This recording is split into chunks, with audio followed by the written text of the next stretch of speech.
Hello বন্ধুরা, আজকে আমি রান্না করব রুটি ঘুগনি।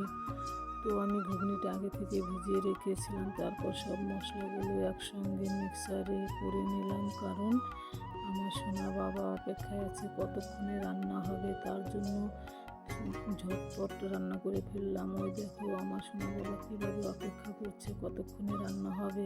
এদিকে আমি ঘুগনিটা সিদ্ধ করতে বসিয়ে দিলাম। তো এখন সিদ্ধ হয়ে গেছে, তারপর নামিয়ে নিলাম। এদিকে আমি গুঁড়ো নিয়ে আসলাম আটা মাখবো বলে। তো এখানে আমার দেখো আটা মাখা হয়ে গেছে। তো আমি এখন গোল গোল করে নিলাম তাড়াতাড়ি।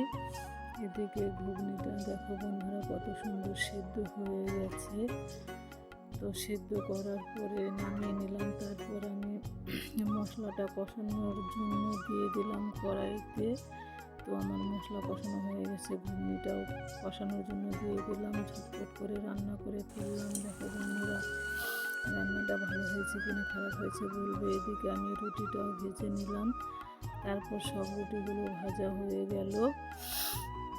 তো বন্ধুরা তোমাদের যদি ভালো লাগে তাহলে অবশ্যই লাইক কমেন্ট শেয়ার করবে, সব সময় পাশে থাকবে। টাটা বন্ধুরা।